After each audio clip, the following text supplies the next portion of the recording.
Now, Chapter 3. Okay, continuing. The reading. Chapter 3. The Khan Shogal rode south along the cliff's edge, leaving the rim of the valley behind. They balanced on the razor-thin divide of two vastly different worlds. The harsh, stony expanse of the highlands to their left, an ethereal field of endless, billowing whiteness to their right. They flew along the rift like a thundering wind. The crashing hooves of Dulhar unsettled the earth and marked their passage in a plume of sand and dust. Asan watched the roiling clouds to his right with dismay. He'd finally escaped the murk into the sunlight. Now he was headed below those looming mists once more. The shoreline was somewhere beneath it all, and perched upon that shore was the port city of Anhara. There they would discover who sent Avar. It was possible he and Dern alone understood just how dangerous the situation could be, for only they had seen into the truth of the captive. But even if Hassan's father didn't share their trepidation, he clearly sensed a need for urgency. The Kahra led them at an unwavering pace that would have broken any normal horse. But this was what Dulhar were bred for, long, powerful runs without stopping. They sped across the open flats until they came to a wide dirt road. It was nothing more than a path of well-compacted earth, but it was the main route between the coast and the upper highlands. Most referred to it as the ladders, since it climbed all the way from the lowland coast up the summits of 3 tiers of cliffs until finally ascending to the high plains above.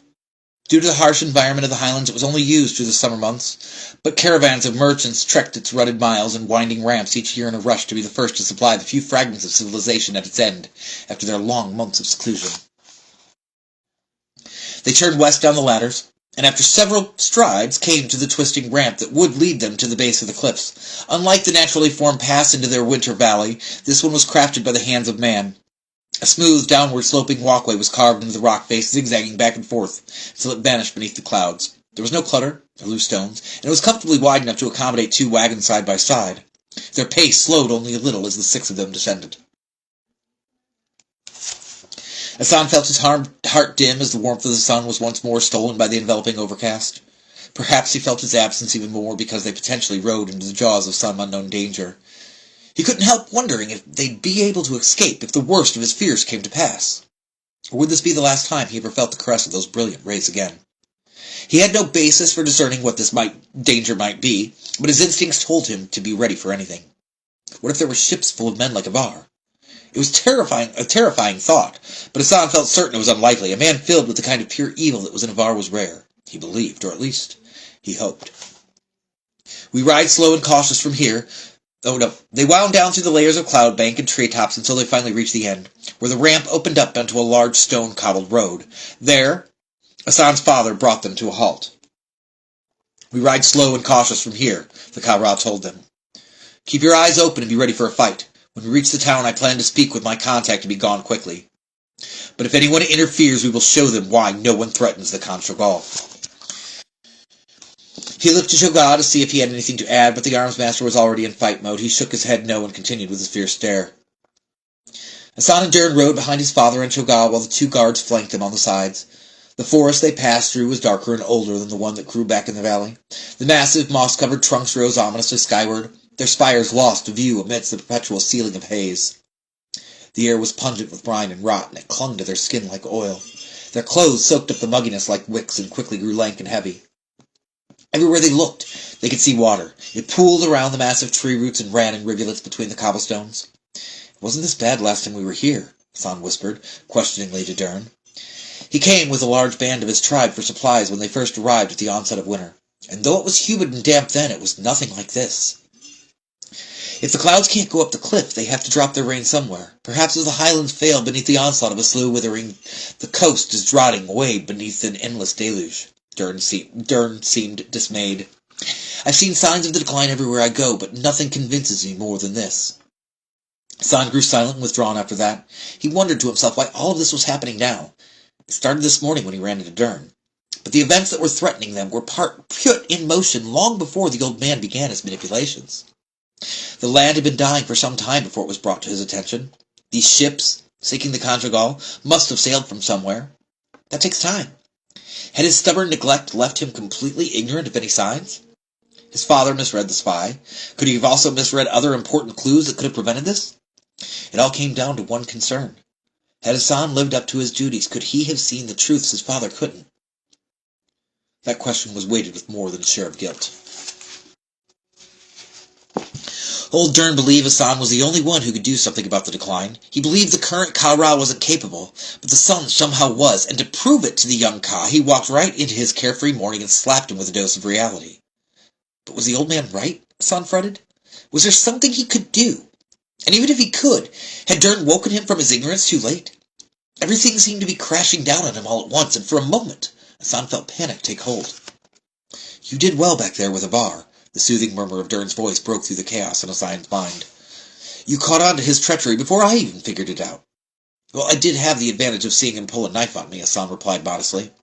The compliment helped his unease a little, and the change of topic was a welcome respite, but Abar was just another one of their current troubles, and the identity of his employers loomed ominously before them. At least this was something he could actually fight. How was he supposed to fight the death of the world? Coffee break.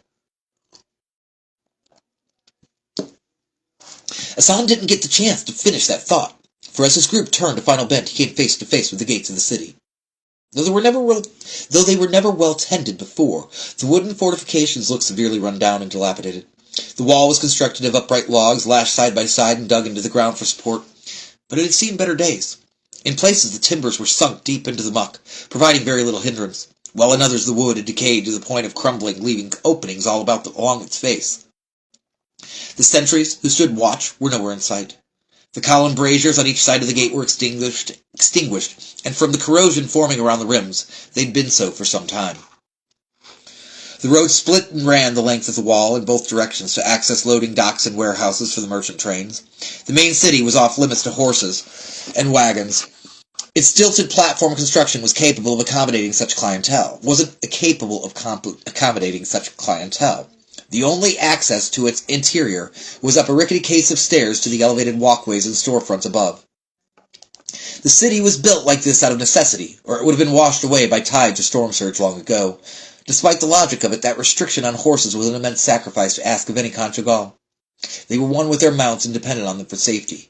When faced with the prospect of continuing on foot, even the great Ka-Ra was reluctant to dismount. Hassan felt uncomfortable leaving Alewa tied up and untended when he needed her to escape should anything go wrong. He left the reins untethered and looked into her eyes. "If anything happens, we're going to need you guys here for us, okay?" he whispered to her. She nuzzled her nose into his chest affectionately. "Keep the others safe." He left her then, feeling diminished by her absence. The others gave questioning looks as he joined them. "I figure if anyone wants to mess with them, I want Alewa free to do what she needs to." "That horse is the devil," Cho'Gath muttered to himself. Even in his hardened state, the arms-master's admiration for her was clear. "Exactly," Hassan exclaimed. "And who'd choose to fight the devil if given an option?" He remembered who he was talking to and laughed. "Okay, you would, but you aren't the average person." Even Cho'Gath chuckled at that, though it was just as deep and menacing as his visage. "Boy," Cho'Gath declared boisterously, "even I would have to consider it for a moment before taking on that devil." They all had a good laugh, and for a moment the aura of attention surrounding them lifted, but as they turned towards the warped wood and rotted railings of the stairs, it came crashing right back. They had no clue what awaited them up there, but all felt the need to find out. They moved as a group up the creaking structure, each step cautiously. Whatever they encountered, they were prepared to fight. Most travelers through Anhara left through the loading gates, which made the main entrance to the latter as one of the least traveled thoroughfares in the city. Having so little potential for profit, it was nothing more than a dark, narrow alleyway just wide enough for two to walk abreast. Garbage and chamber pot filth lay everywhere, and the stench was infinitely worse than anything they encountered on the road. The trapdoors, intended for proper dumping of sewage into the tides below, were corroded shut with unidentifiable muck. The buildings seemed to close in around any who entered. Their rotting exteriors were pocked with mushrooms and mold, evidence the sun never reached the cesspit to banish the destructive damp. It would take a strong stomach to traverse that foulness, but the Conchogal walked determinedly through. About halfway down they came upon a pair of young children, huddled against a stack of old crates. They were clothed in rags and smothered in filth. Their gaunt, emaciated faces were so covered in dirt and grime that Hassan couldn't distinguish their gender. They appeared 4 or 5 years old, but the advanced state of their starvation could easily mean they were even older. They stared in wonder at the group of heavily armed men with wide, terrified eyes. The Ka-Ra and Cho'Gath passed with barely a glimpse, focused on the faint light of the alley's opening ahead. Hassan couldn't look away. He'd seen homeless orphans before in other places, but never in this pitiful of a state. His heart ached, and his stomach heaved slightly from the guilt of the breakfast he'd so fortunately eaten that morning. This was one facet of city dwellers Hassan never fully understood.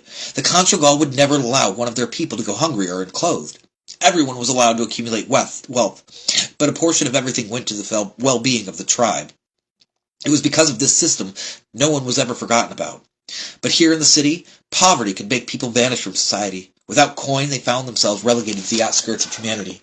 Cold, hungry, and hopelessly lost, they existed on the edges of acknowledgement as pale, shadowy wraiths of their former selves. Unlike his father, Hassan couldn't just walk by no matter how important their mission was.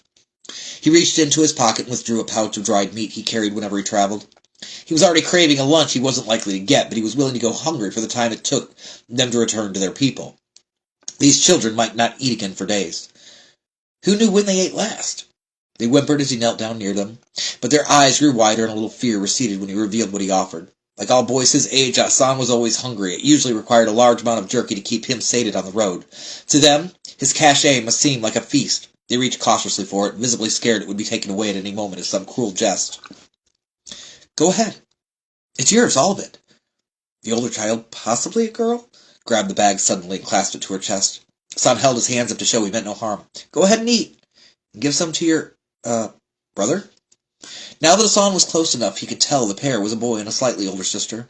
It was also near enough to smell what these two were willing to resort to for food. They reeked of rotting fish, and there were remnants of dried entrails and scales on the scraps they used for clothes. Apparently, as they resorted to scavenging off the beaches beneath the city, Hassan was repulsed by the possibilities of what starving children might consider edible there. Hassan considered one less charity. There might be rain in abundance, but as he looked around, he didn't trust anything that pooled nearby. Carefully, so as not to startle them, Hassan withdrew one of the water pouches from his belt. He didn't need it. He had 4 more with Ilewa. It disappeared from his hands in a flash and was soon uncorked and dribbling down their jerky-stuffed cheeks. The look on their face was resorting enough. Are you about finished? His father called from ahead. We have more pressing matters at the moment. Hassan was still upset about the incident with Avar, and felt no need to continue with his failed attempt at gaining respect.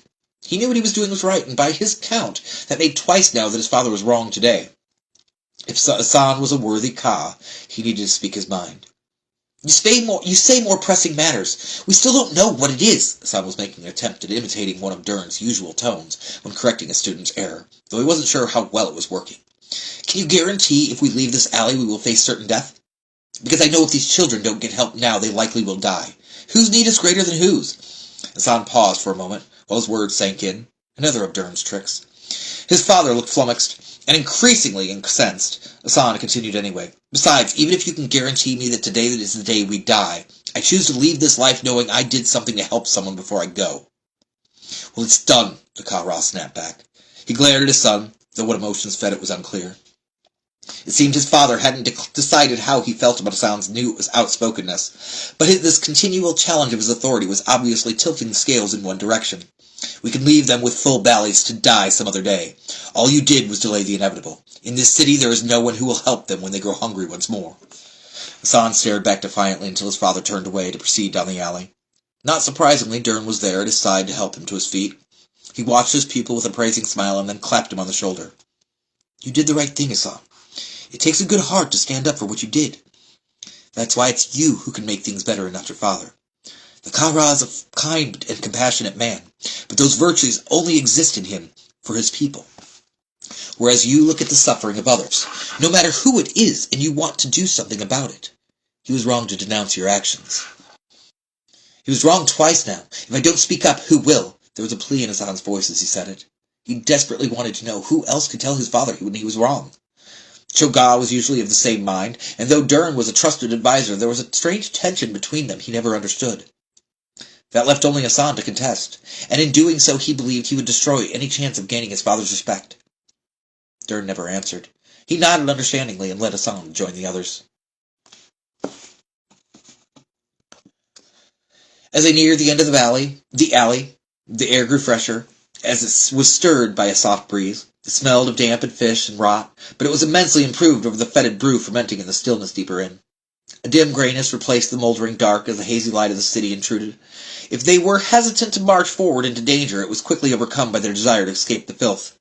They paused for only a brief moment before crossing that threshold into the world beyond. The city of Anhara had a very basic design. At the center was a large central square where the finest of shops and most prosperous of homes stood. Those who lived in this very small and exclusive area were rewarded with a magnificent and unobstructed view of the ocean. There were no side streets or intersections here, for there was no need for them. The two main thoroughfares ran in opposite directions from the square and down the shoreline as far as the eye could see. Houses, storefronts, and warehouses all stood side by side, in single rows facing the endless rolling waves and dark water. Their windows looked out upon a bevy of docks and piers and ships, unlike those of the wealthier homes. It was a port city, and its builders had taken that fact to heart. The entire city was dockside, built upon the same timbers and planks that allowed their ships to moor there. As Hassan stepped out into the dim clouded light, he was struck by the contrast of where he had just been. In a stride, he traversed destitution and squalor into blatant puffery and largesse. Before him stood Anhara's central square. The signs of neglect were present here as well, but it was a brutally stark alternative to the place he was leaving behind. In the center of the square, a ring of benches surrounded a massive, barnacle-encrusted anchor, a monument to lost sailors. In a half-ring around the memorial stood some of the largest buildings Hassan had encountered.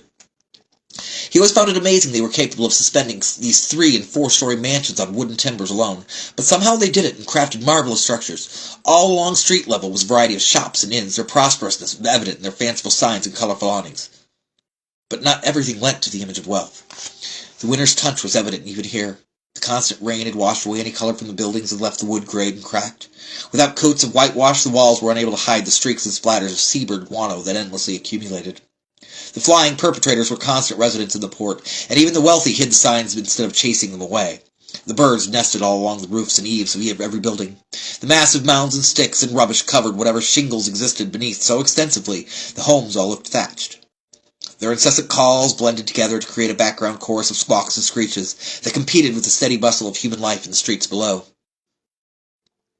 Anhara's square roiled with activity. Like the Conchogal, Anharans wore the colors of their surroundings, only theirs were shades of the sea, sky, and storms. Each person was like their own separate wave in a sea of blues, aquas, grays, and sooty blacks.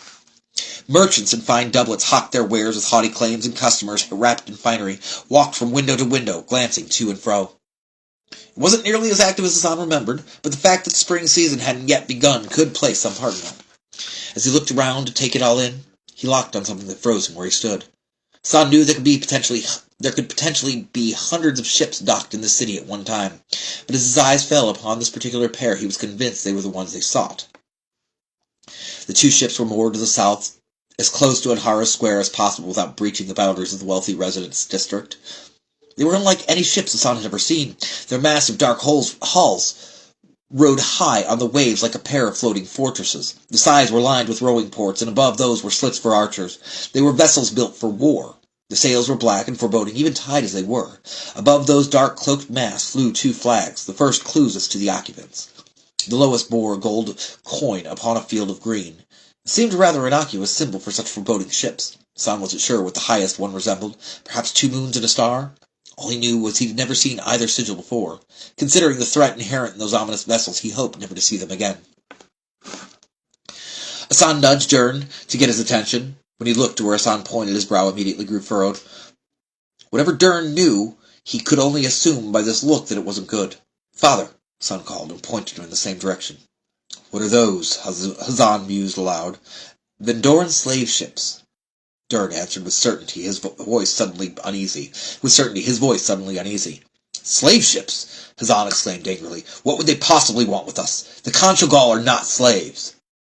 "Perhaps they don't see it that way," Dern replied more quietly. "Do you see the flag with the gold coin? That is their sigil. That is what they are after. If a rich prince decides he wants Conchogal slaves and is willing to pay, then the Vendorans will happily oblige him." "What about the other flag?" Hassan's father asked coldly. He was visibly raging at the thought of his people made into playthings for some pampered royal. "I'm not positive." Dern squinted at the ship's mast for a moment, then began to mutter. "It looks like 2 overlapping moons, or maybe an eclipse over something rising. A star, perhaps? Yes, I think that's it. It's an eclipse and a rising star. Although why they chose to display a rising star in red on a field of black, I don't understand." Well, what is it? Hazan demanded, growing impatient. I've never seen it before, nor can I think of a nation that would use a rising star as their sigil, Dern was suddenly interrupted. It's not a rising star, you old dunderhead. The peculiar nasal voice came from a man perched awkwardly upon a nearby bench. He sounded more like he belonged on the rooftop squawking with the birds. It is the rebirth. He jumped down then and trotted over to them. His stride alone convinced Hassan he was a bungling fool. The melange of harsh colors that made up his comical outfit was almost difficult to look at. What is this rebirth you speak of? Dern asked, comfortingly. He'd apparently come to the same conclusion about their new friend and was retreating him accordingly. What nation does it represent? The stranger cocked his head to the side in a fashion reminiscent of most dogs when confused by their masters.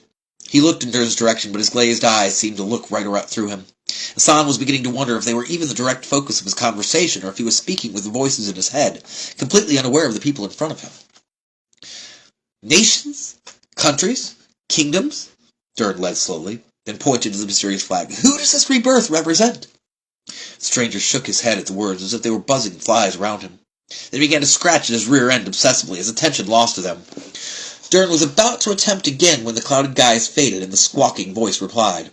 The rebirth believe only one nation. The great Lord says none shall stand before its coming. It was only a moment of lucidity before he dropped to his hands and knees, crawled around their feet like an animal. Great Lord nice to Gali, says Gali is a good pet. After that it deteriorated into a crazed chattering as he twined in and out of their legs. Begone, Hazan erupted, and sent the imbecile rolling away with a push of his foot. We don't have time for this, Dern. We came here for answers, not handing out charity and entertaining fools. The passers-by nearest them scurried away at the outburst of such a large armed man, but Hassan was detecting something else at work too. His father might have been a frightening sight, but these people seemed more timid than usual. They were always boisterous and loud, half of them drunk and stumbling. It was the way of sea folk, but the dull roar of the docks was now a soft, anxious murmur. Looks were furtive and brief, as if the people suspected everyone around them. The shop's keeps, Hassan first assumed, were scurrying about their business after closer inspection, appeared more like they were frantically dashing to places of safety. He could only assume the new arrivals, these Vendorans, were responsible for this altered behavior. Okay.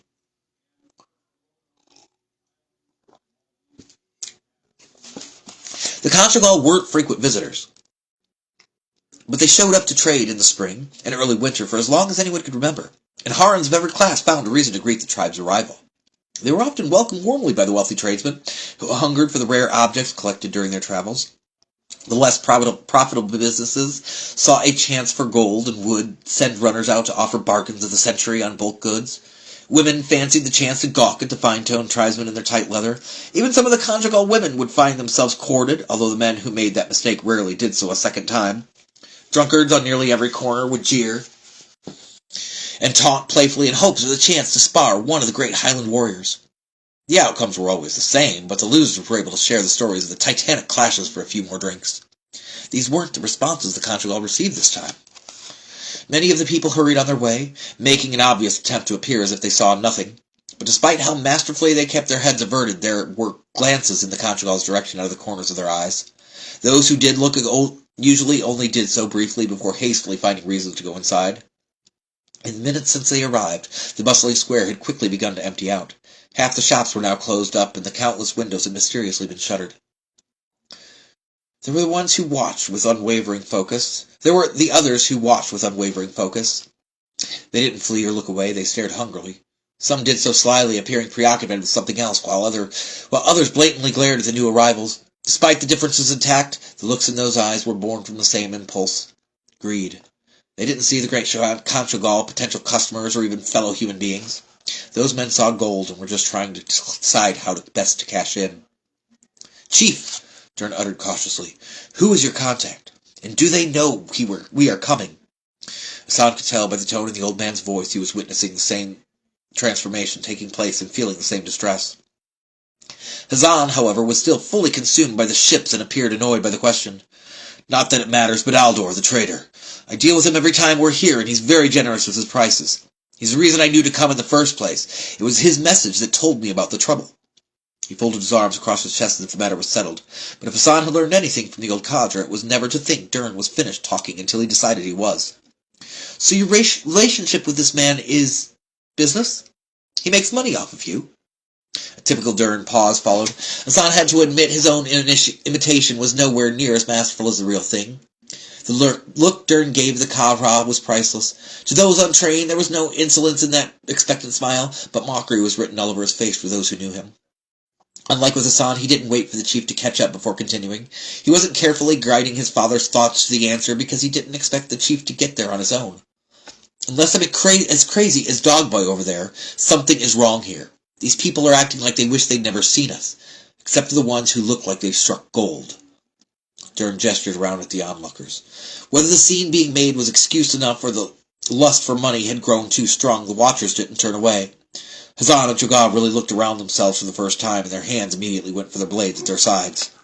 Not here. Not yet, Dern cautioned. It may very well come to that in the end, but for now let's play it safe. They both removed their hands and attempted to appear relaxed. Hassan almost laughed as he watched the tendons and muscles in their necks twitching from the pent-up fury. What do you suggest, old man? The Ka-Ra was clearly aggravated at being forced to accept advice from Dern in this manner. Although he rarely admitted when he was wrong, he usually was at least willing to accept help fixing it once he realized it. It is possible your contact wrote to you because he is also one who would like to cash in. How opportune would it be to have us show up at the appointed time for him to turn us over?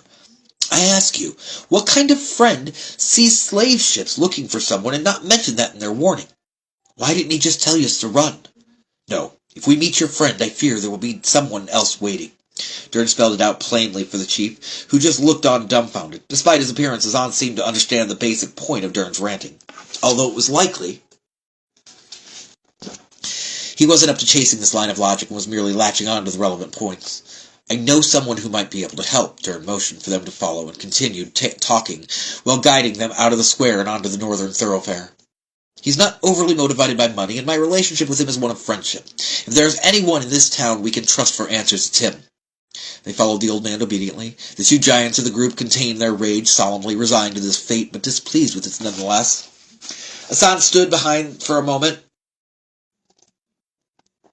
as he considered what just took place. When he shared the struggles of disagreeing with his father back in the alley, Dern only nodded. He assumed that meant the old man understood and wished he could help. But after the way Dern just intervened, Hassan was beginning to think he misread that. Could that nod have really been an agreement to help? If so, he didn't think he could do any better than having the old trickster in his corner. He reveled in that burst of confidence for a moment until he felt the itching sensation at the back of his neck. He was still being watched. Standing alone only made the feeling grow stronger. He quickly caught up and squeezed into the center of the formation. Once more, Hassan's journey through the city brought him between vastly different worlds and mere steps. The grand archway that opened up onto the northern docks was the last hint of affluence and frill before entering the rudimentary lifestyle of the common man. The buildings here were squat and simple. They were built for function more than form, and very little was done to improve their appearance. Paint wasn't even a consideration for these simple domiciles. Durability was. For those who could afford it, the best solution was to coat the wood with a ship tar. The pungent smell of it blended with other pleasant aromas to create an entirely new perfume, and the bubbled black surfaces were far from appealing. The inevitable gift from the seabirds was made more apparent where tar was used. It obviously helped, for the homes appeared sturdy and well-weathered. Those without the protection looked to have worn this last winter poorly. Their boards were gray and warped, and there were cracks where the constant ocean wind must certainly find purchase. The entire place looked more run down than usual, if possible, and the people looked worse. If Hassan ever wondered what cruel twist of fate forced those two children out into the streets alone, he was looking at the answer play out before him. He had some appreciation for how hard life on the sea could be from his education, yet those in Anhara always seemed to find a way to prosper until now. Apparently the late spring in the highlands affected more than just the Conjugal. Without the ladders to ship goods inland, there was no trade coming into the city. What good was sending ships filled with supplies to a city if that city was unable to reach the customers with them? From where Hassan stood, the procession of docks and piers looked empty, and an empty port meant empty pockets for the people who lived there.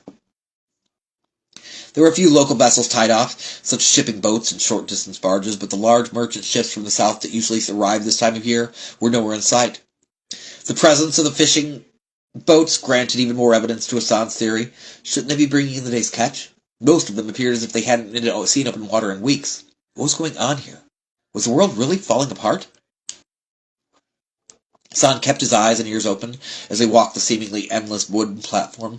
Durin always taught him the best way to find answers was to watch and wait for them to come to you. So he did just that, and like all the old man's advice Hassan followed today, it worked. The looks on the faces and unkemptness of their clothes, and even the conversations he overheard, all these things created for him a vague understanding of what had befallen the Anharans. Though they seemed paranoid and on edge back in the square, those people still valued their lives and cared enough to pay attention to the world around them.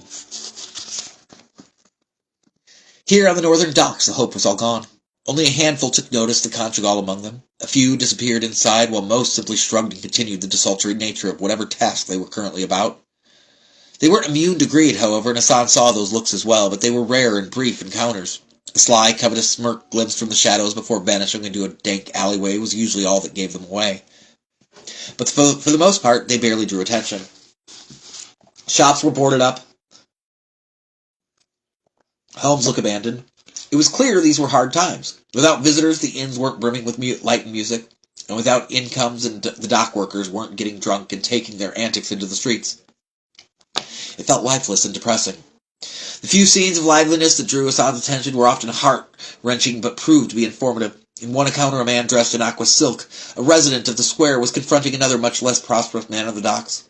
The disdain he felt for the other was written all over his face. He had nothing to fear, of course, for he brought 2 hired strong hands to do the physical work. They were there to repossess the man's boat for non-payment.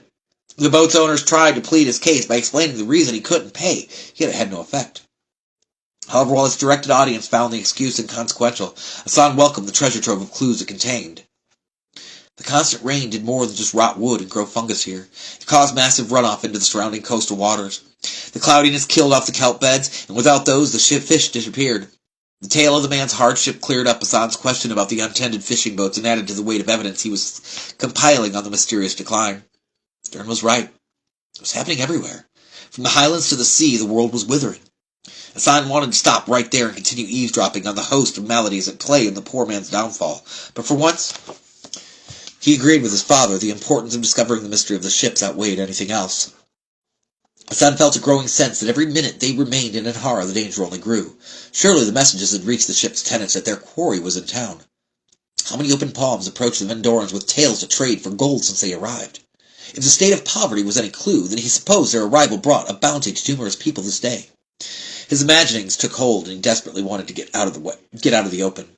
He wished he could ask Durin how much further and tell him they needed to hurry up, but the old man stood in the lead, closely flanked by his father and Shoga, while Hassan was fully willing to risk his father's displeasure when he was wrong.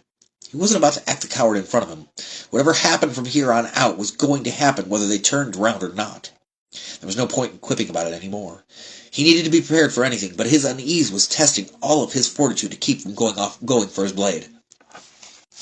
There was another oddity along their trek that drew Hassan's attention. It was more an absurdity than another of the abundant tragedies. In the midst of the town's malaise, they came upon an island of liveliness. Almost a dozen people were on their knees, eagerly fixated on a priest standing upon a wooden crate. His blue robes were simple, but well-tended. He was obviously not a victim of the same blight that consumed the others who lived there. But he was also not one of the pompous elite from the square. He was immune from the darkness of life's hardships, he asserted, vehemently before all gathered. This was only possible because he walked in the light. Hassan heard it all before. Even though the fall of the gods was common knowledge throughout Illyria, their death hadn't brought about the demise of religion. In fact, evidence suggested when humanity was unfettered by the dictates of the divine, they were perfectly capable of devising and proliferating a vast array of faiths. A handful of the ones Hassan encountered revolved around the inner being, which at least seemed plausible, but a vast majority still clung to their gods. The deities of the New Age were limited only by the boundaries of the human imagination. But all shared several key traits. They were unseen and unheard, but omnipresent. Their words could only be received by the chosen, and their gifts would only be bequeathed upon the truly devout. And the barb, to set the hook and keep you, was in a way a disclaimer. If things don't get better for you in this life, stand strong and strive harder to live the right path, and you'll be granted paradise in the next. Of course, no one ever came back to contest the claims. This was the beauty of it. He never understood how people could fall for it when it was a historical fact the gods were dead and gone.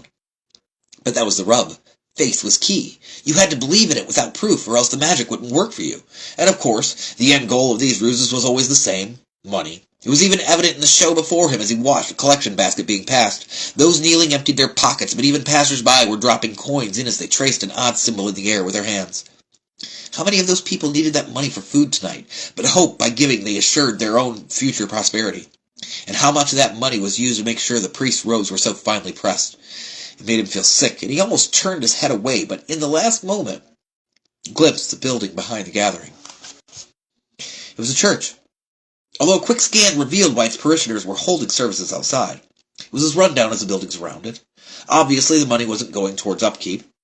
Scrawled in red paint above the door was a familiar symbol, a rising star beneath an eclipse. Hassan nearly fell flat on his face from the shock of it. It took every ounce of strength not to yell out to the others. He could only hope they saw it too. They were near the lair of the enemy and couldn't risk anything to draw attention. He stared ahead tensely as they passed, and pleaded silently with Dern to hurry. Once they left the services behind, Hassan regretted his reaction in hindsight. He assumed it was just another farce religion like any other that rose up only to fade away. Had he only seen that symbol sooner, he might have paid closer attention to the sermon. Maybe he could find clues to why they wanted the Conjugal. He lost his chance, however, and he wasn't about to turn around. The need to tell someone was growing overpowering, though, and he was about to approach Dern when the old man stopped. They stood before the two-story inn. It appeared better kept than most of the buildings they passed, but it was definitely in decline. Hanging above the door was a carved wooden sign that named it the Sitting Gull. Some sly vandal had artfully painted the letter H into an opportune place with black paint. "It's closed, old man," Hassan declared accusingly. "What do you suggest now?"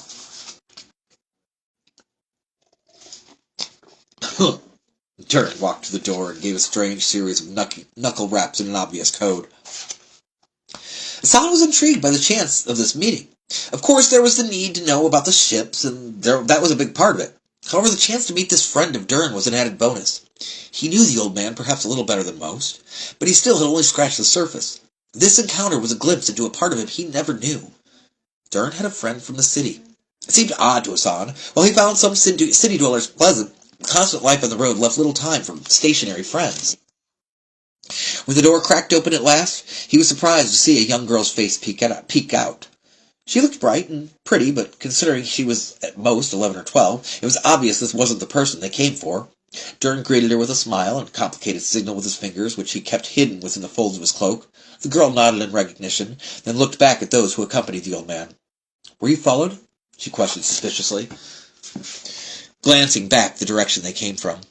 "Not that I saw," Dern replied, "but we were certainly noticed. It is only a matter of time." She nodded regretfully, then opened the door the rest of the way and motioned to enter. "Hurry up," their hostess chased them. "The fewer people who see you here, the longer it will be before they close on your location." Hassan hurried in, following Dern and his father, and felt the nervous sensation of being watched fade away. It was replaced by a knot of anxiety in his stomach, as the countdown began on their inevitable discovery. What happened next, he couldn't guess, but hopefully some of his fears would be answered now that they had arrived.